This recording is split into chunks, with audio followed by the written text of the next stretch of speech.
Hello, ನಮಸ್ತೆ. ಪ್ರಕೃತಿಯ ಸೊಬಗು ಯೂಟ್ಯೂಬ್ ಚಾನಲ್ಗೆ ತಮಗೆಲ್ಲರಿಗೂ ಸ್ವಾಗತ. ವೀಕ್ಷಕರೇ, ವಿದ್ಯುತ್ ಇಲ್ಲದಂಥ ಸಮಯದಲ್ಲಿ ಇಂತಹ ಮಣ್ಣಿನ ಮಡಕೆಯಲ್ಲಿ ತರಕಾರಿಗಳನ್ನು ಹಾಳಾಗದಂತೆ ಯಾವ ರೀತಿ ಶೇಖರಿಸಿ ಇಡಬಹುದು ಎಂಬುದನ್ನು ಈ ವಿಡಿಯೋದಲ್ಲಿ ನೀವು ನೋಡ್ತೀರಾ. ವೀಕ್ಷಕರೇ ನೋಡಿ, ಈ ರೀತಿಯ ಮಣ್ಣಿನ ಮಡಕೆಯಲ್ಲಿ ನೀರನ್ನು ಹಾಕಿರುತ್ತೇನೆ ನೋಡಿ. ಸಾಧಾರಣ ಇಷ್ಟು ದೊಡ್ಡದ ಮಣ್ಣಿನ ಮಡಕೆಯಲ್ಲಿ ಮುಕ್ಕಾಲು ಭಾಗದಷ್ಟು ನೀರನ್ನು ತುಂಬಿಸಿ ಈ ರೀತಿ ಒಂದು ಸ್ಟೀಲ್ ಪ್ಲೇಟನ್ನು ಇದರ ಮೇಲೆ ಇಟ್ಟಿರುತ್ತೇನೆ ನೋಡಿ. ಮನೆಯಲ್ಲಿದ್ದಂತಹ ಕೆಲವು ತರಕಾರಿಗಳನ್ನು ಇದರಲ್ಲಿ ನಾನು ಇಟ್ಟು ತೋರಿಸ್ತೇನೆ ನೋಡಿ.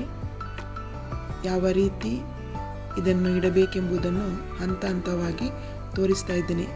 ಹೀಗೆ ಒಂದು ಕಾಟನ್ ಬಟ್ಟೆಯನ್ನು ತೆಗೆದುಕೊಂಡು ಅದರಲ್ಲಿ ಈ ರೀತಿ ತರಕಾರಿಗಳನ್ನು ಇಟ್ಟು ನಂತರ ಇದನ್ನು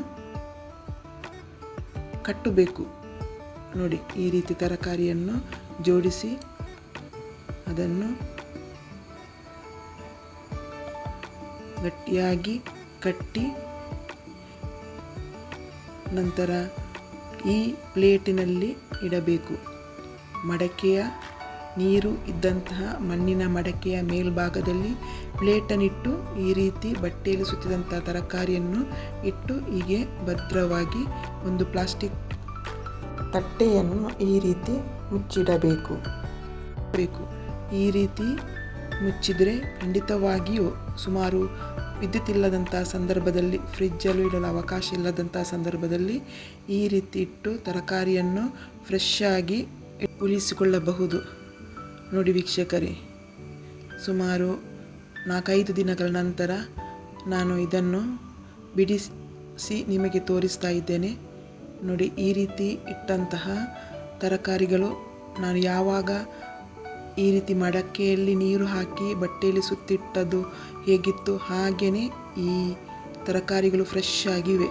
ಹೀಗೆಯೇ ಸುಮಾರು ಒಂದು 10-15 ದಿನಗಳವರೆಗೆ ಈ ತರಕಾರಿಗಳು ಹಾಳಾಗದಂತೆ ಖಂಡಿತವಾಗಿಯೂ ಈ ರೀತಿಯ ಒಂದು ಟ್ರಿಕ್ಸನ್ನು ಬಳಸಿ ನಮ್ಮ ಅಡುಗೆಯಲ್ಲಿ ಇದನ್ನು ಉಪಯೋಗಿಸಬಹುದು ನೋಡಿ. ಇದರ ಜೊತೆಗೆ ಇನ್ನೊಂದು ಟ್ರಿಕ್ಸನ್ನು ನಿಮಗೆ ಹೇಳ್ತೇನೆ. ಒಂದು ನೀರುಳ್ಳಿಯನ್ನು ಈ ರೀತಿ ಸ್ಲೈಡ್ಸ್ ಆಗಿ ಕತ್ತರಿಸಿ ಇದರ ಉಪಯೋಗ ಏನೆಂಬುದನ್ನು ನಿಮಗೆ ನಾನು ಹೇಳುತ್ತಾ ಇದ್ದೇನೆ ನೋಡಿ. ಈ ರೀತಿ ಸ್ಲೈಡ್ಸ್ ಮಾಡಿದಂತಹ ನೀರುಳ್ಳಿಯನ್ನು ಇದಕ್ಕೆ ನಾನು ಏನು ಮಾಡುತ್ತೇನೆ ಎಂಬುದನ್ನು ನೋಡಿ. ನಂತರ ಇದಕ್ಕೆ ನಾನು ಸೋಡಾ ಪುಡಿ ಇದರ ಮೇಲ್ಗಡೆ ಹಚ್ಚುತ್ತಾ ಇದ್ದೇನೆ. ಈ ರೀತಿ ಸೋಡಾ ಪುಡಿಯನ್ನು ಹಚ್ಚಿ ನಂತರ ಹಳೆಯ ಟ್ಯಾಬ್ಲೆಟ್ಸ್ ಇದ್ದಂತಾದರೆ ಅದರ ಪುಡಿಯನ್ನು ಮಾಡಿಟ್ಟಿರುತ್ತೇನೆ. ಈ ಹುಡಿಯನ್ನು, ಹಳೆಯ ಟ್ಯಾಬ್ಲೆಟ್ಸ್ ಇದರ ಪುಡಿಯನ್ನು ಇದರ ಮೇಲೆ ಹಚ್ಚಿ ಇದನ್ನು ನಾನು ನಮ್ಮ ಮನೆಯ ಒಳಭಾಗದಲ್ಲಿ ಜಿರಳೆ ಅಥವಾ ನೊಣಗಳು ಇರುವ ಜಾಗದಲ್ಲಿ ಇದನ್ನು ಇಟ್ಟರೆ ಜಿರಳೆಗಳು ಆಗಲಿ ನೊಣಗಳಾಗಲಿ ಇದರ ಹತ್ತಿರ ಸುಳಿಯುವುದಿಲ್ಲ. ವೀಕ್ಷಕರೇ, ಇದು ಬಹಳ ಒಳ್ಳೆಯ ಒಂದು ಟ್ರಿಕ್ಸ್ ಅಂತ ಹೇಳಬಹುದು. ವೀಕ್ಷಕರೇ, ಈ 2 ಟ್ರಿಕ್ಸ್ಗಳನ್ನು ನೀವು ಉಪಯೋಗಿಸಿಕೊಳ್ಳಿ ಅಂತ ಹೇಳುತ್ತಾ ವಿಡಿಯೋವನ್ನು ವೀಕ್ಷಿಸಿದ ಪ್ರತಿಯೊಬ್ಬರಿಗೂ ಧನ್ಯವಾದಗಳು. ಹಾಗೆಯೇ ವಿಡಿಯೋ ಲೈಕ್ ಮಾಡಿ, ಶೇರ್ ಮಾಡಿ, ಕಮೆಂಟ್ಸ್ ಮಾಡಿ.